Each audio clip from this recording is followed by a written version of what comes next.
Je vais juste vous lire le discours qui a été fait par Fabrice à l'ONU le 26 novembre 2014.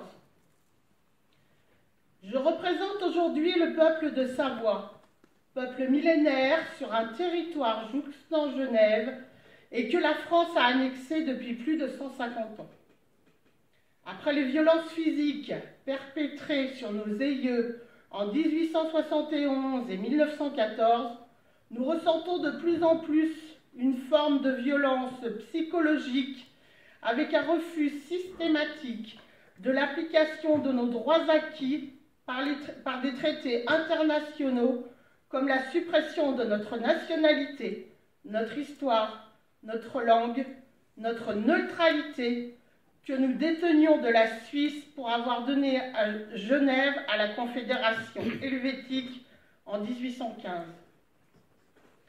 Cette violence psychologique est partout présente en Savoie, car les autorités refusent de reconnaître la reconnaissance de notre drapeau offert par Malte en 1147 pour service rendu.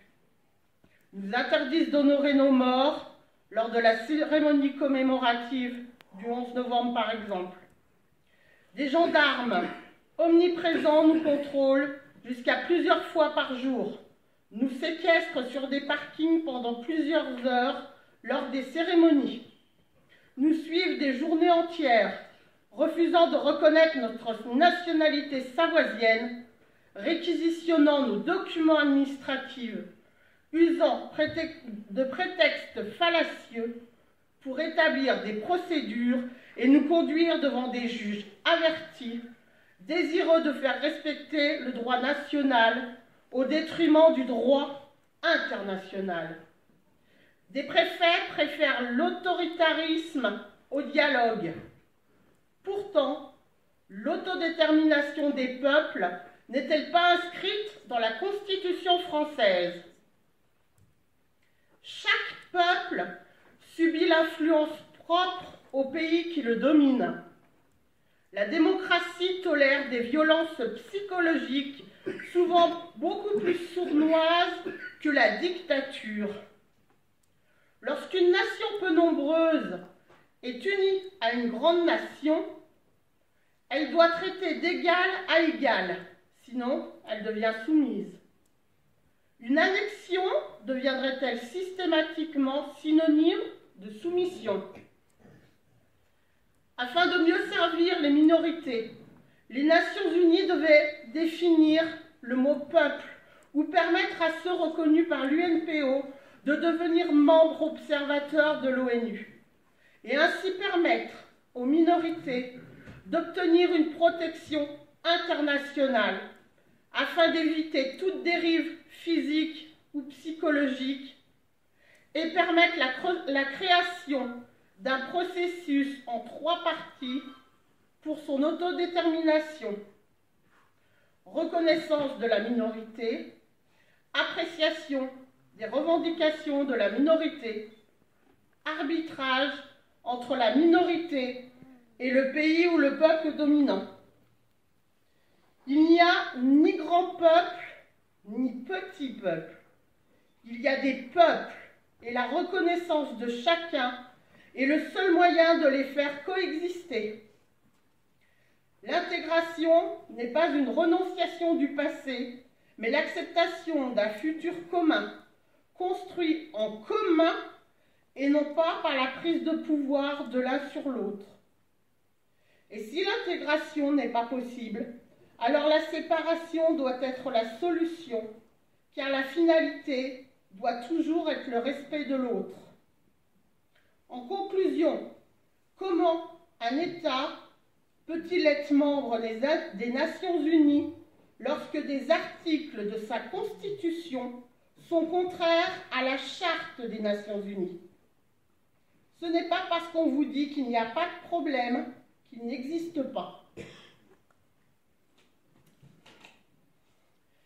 Hier, l'UNPO a fait le plus beau des cadeaux à mon petit-fils, à mes enfants et à moi-même.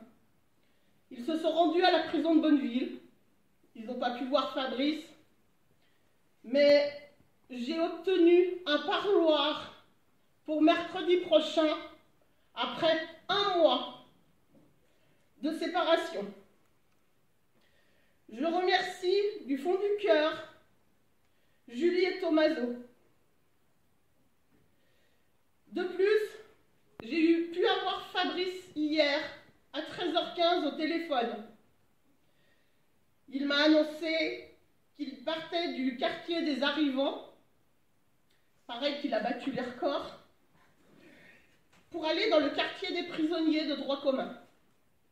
Il fait toujours la grève de la faim, a arrêté la grève de la soif. Il a perdu une bonne douzaine de kilos. Il a beaucoup de difficultés parce que tout lui est refusé, que ce soit d'aller à la bibliothèque, que ce soit de prendre part à des activités.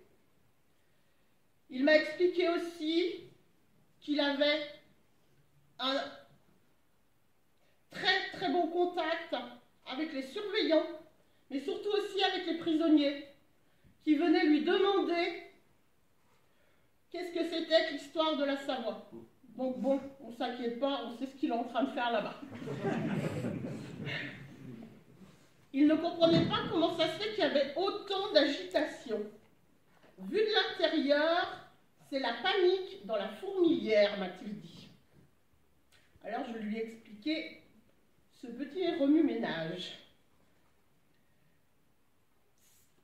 Alors je voulais vous présenter une petite nouveauté qui vient d'être finie, qui s'appelle le permis de circulation, donc qui va remplacer la carte grise française.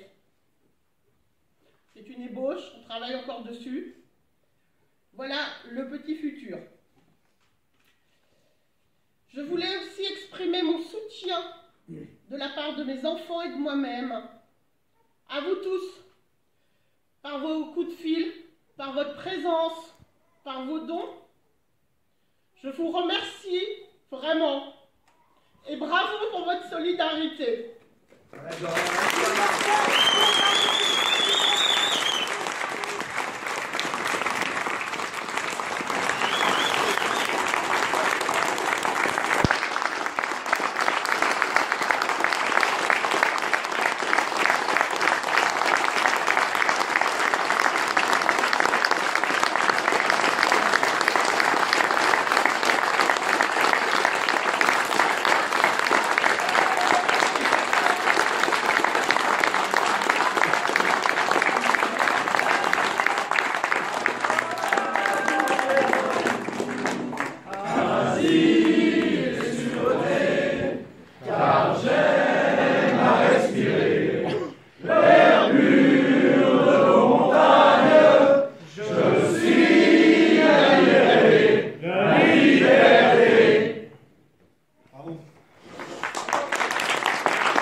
C'est pour parler en autre de droit international. Nous répondrons à vos questions et comptons sur l'UNPO, donc en la présence de Julie et de Tommaso, pour vous expliquer les tenants et les aboutissants d'une reconnaissance à l'international. Quelques questions me viennent à l'esprit. Le traité de Paris de 1947 est-il un traité bilatéral ou tripartite? Le peuple savoisien est-il acteur du traité? La note verbale de 1948 est-elle un document opposable à l'administration et aux forces de l'ordre? Quelle est la procédure légale pour aller en cour européenne ou en cour internationale, soit des droits de l'homme, soit de justice de l'aide? Je vous remercie.